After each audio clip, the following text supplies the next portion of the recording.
The greatest love stories ever retold. The legacy of the Brontë sisters on screen. To mark the release of Emerald Fennell's new take on Wuthering Heights, we look back to a 1987 article that explored the checkered history of Brontë film adaptations. Hollywood never really decided how to take the Brontë novels. Yes, they were classics, but were they love stories or horror movies?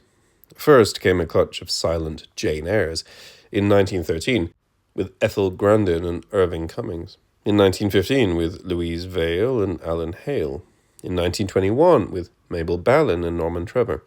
There have been 3 sound versions, in 1934 with Virginia Bruce and Colin Clive, in 1943 with Joan Fontaine and Orson Welles, and in 1972 with Susanna York and George C. Scott.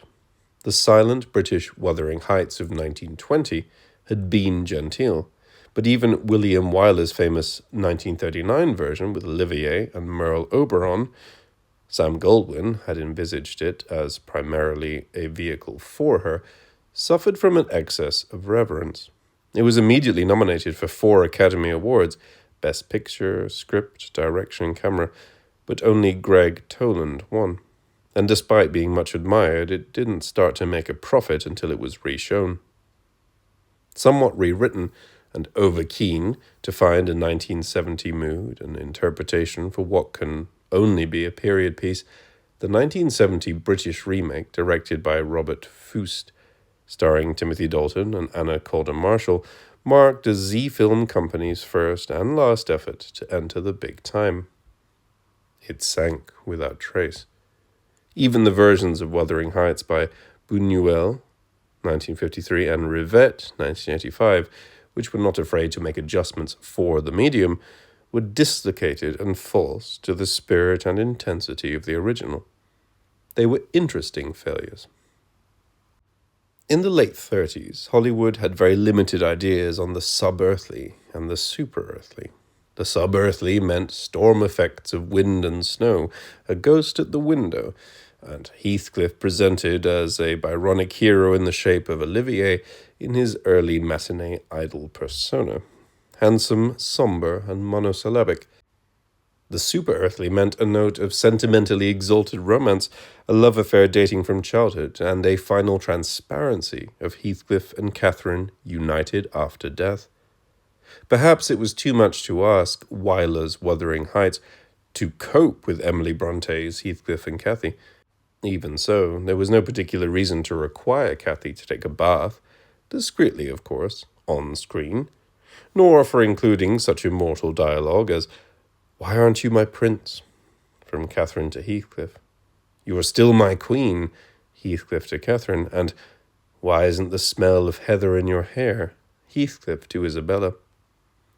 The film's determined effort to transform the novel into Hollywooden material is shown particularly in the treatment of the Lintons and their home at Thrushcross Grange, although Geraldine Fitzgerald's Isabella Linton is the one performance Emily Brontë might have acknowledged. But Thrushcross Grange is deprived altogether of its distinctive atmosphere, as a polar opposite of Wuthering Heights. In this version, it becomes a centre of social gaiety, attracting the rank and fashion of Yorkshire to its glittering balls. Graham Greene wrote, "In this California-constructed Yorkshire, among the sensitive, neurotic English voices, sex is cellophaned. There is no egotism, no obsession. Candle flames flicker, windows blow in draughts, monstrous shadows lie across the indifferent faces of the actors, all to lend significance to a rather dim story which would not have taxed the talents of Mr. Ben Hecht to have invented himself." So a lot of reverence has gone into a picture which should have been as coarse as a sewer. Some readers may remember Orage, a not very distinguished French film. The lovers in the stifling inn-room beating off flies. Something of that carnality was needed here. The sentimental rendezvous under a crag where Heathcliff and Cathy used to play as children is not a substitute. The whole picture is keepsake stuff. With Buñuel's Abismos de Pasión, Wuthering Heights might have been thought to have met its ideal director. It is a subversive, deeply disturbing novel, and Buñuel's preoccupation with sexual aberrations and strange fetishes, and the iconoclastic nature of his work, had made him the subject of public outcry since the start of his film career. Abismos de Pasión came immediately under Robinson Crusoe, and before La Ilusión Vieja en Tranvía. It was made in Mexico in 1953. Since then, little has been seen of it, but in February 1984 it received a rare British screening at the National Film Theatre. Like Wyler, Buñuel made no attempt to cover the whole story, and his version starts at the point when Heathcliff returns in September 1783 after his 3-year absence, and ends with his death, which, in the film, follows shortly after that of Cathy in March 1784. No attempt is made to explain who the characters are.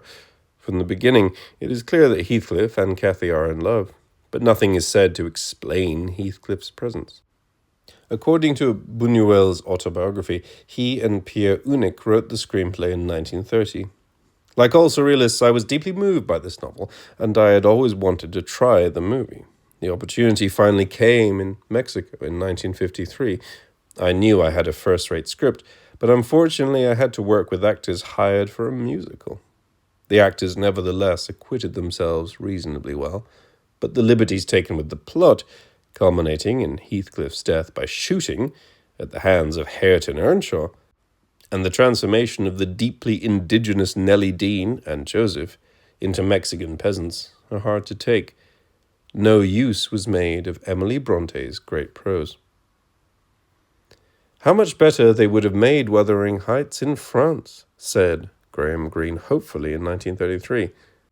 They know there how to shoot sexual passion.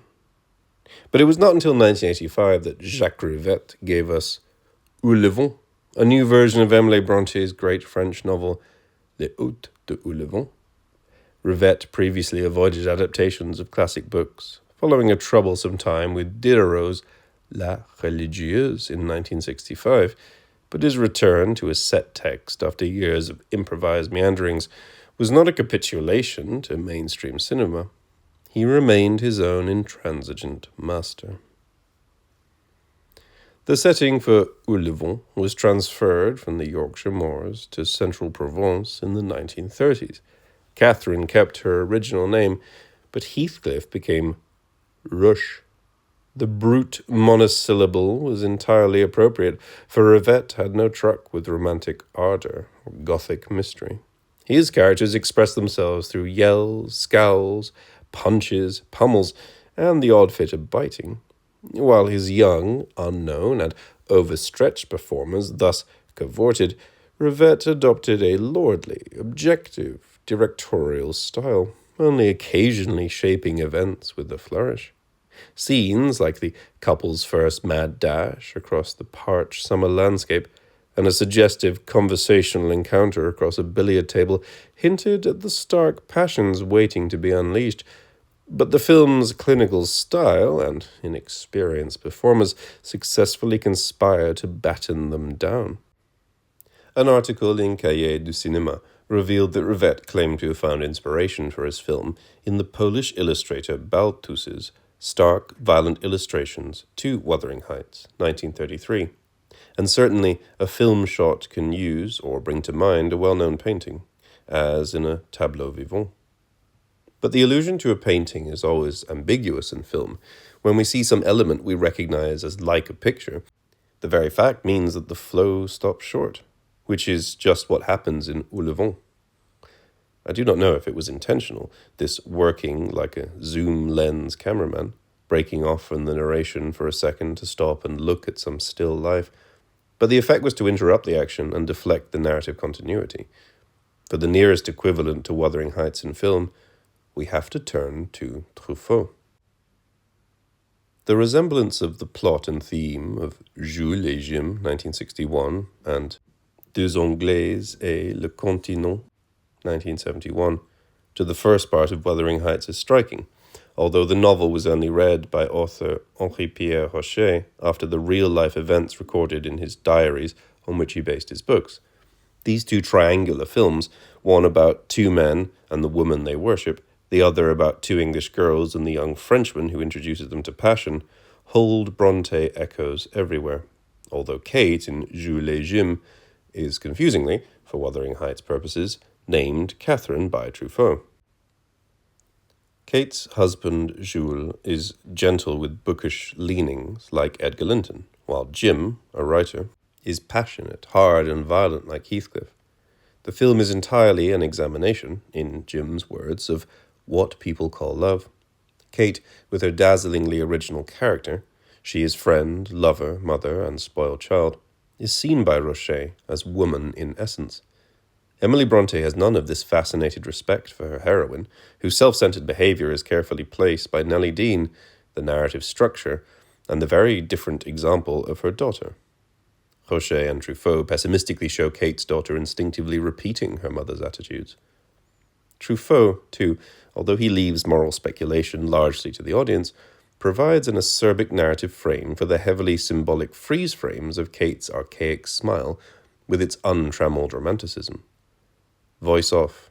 Catherine had always wished her ashes to be scattered to the winds from the top of a hill, but it was not allowed. Both Truffaut and Emily Brontë isolate the striking irrationality which impels the heroine of each novel to destroy her own possibility of happiness. Both note that the only kind of love a woman like Kate or Catherine can feel is death-centered.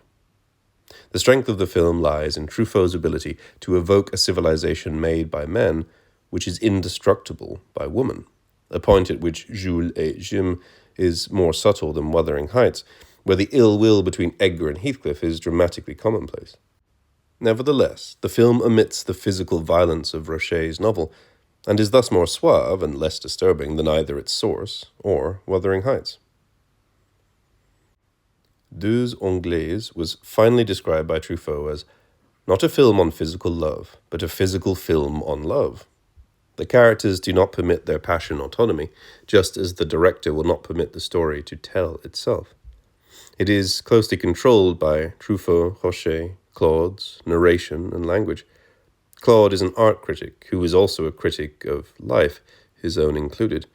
The first words we hear him speak over the credits are, "Someday I will write our story," i.e., impersonalize it as art, which is just what the film itself is doing.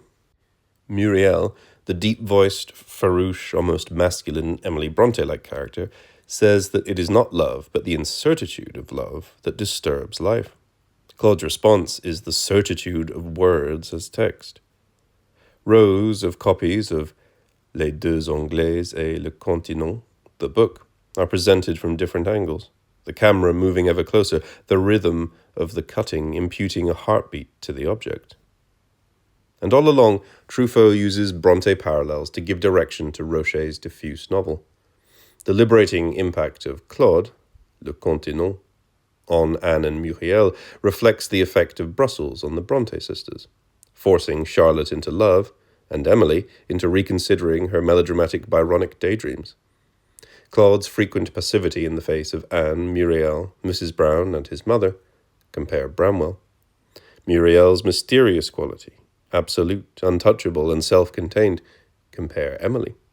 Her blindfold due to eye strain, compare Charlotte.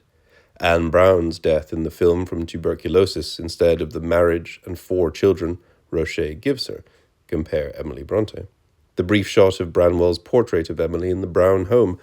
Above all, Truffaut concentrates on Muriel rather than Anne Brown, on her self-contained, obsessive search for identity, which is inseparable from the written word. Throughout the film, the emphasis is on language and madness, Emily Brontë, rather than the sensuality and openness to experience of Rocher's novel. Although Truffaut always sought to deny that his films were superior to Rocher's novels, in general they wipe out inessentials to make the themes inescapable, telescope with advantage, translate intellectual elements successfully into dramatic forms, and interpolate very little. They are faithful renditions which shirk almost nothing. The most impressive film treatment of Jane Eyre to date remains the 1943 Robert Stevenson version. Joan Fontaine was Jane among studio-bound Yorkshire moors, and much too pretty. But by sheer will she managed to project some of the right innocence before the film rolled downhill. James Agee wrote, "A careful and tame production, a sadly vanilla-flavoured Joan Fontaine, and Orson Welles treating himself to road operatic sculpturings of body, cloak, and diction, his eyes glinting in the Rembrandt gloom at every chance like side orders of jelly." The Brontë Oddity was an idiotic biopic called Devotion. It tells all about these Brontë sisters. Ida Lupino starred as Emily. She was a strong, convincing actress who, for a brief period, looked like a challenger for the Bette Davis crown at Warner's. Indeed, she was sedulously built up by that studio as a successor. But somehow she didn't quite get the breaks. Devotion set her career back years.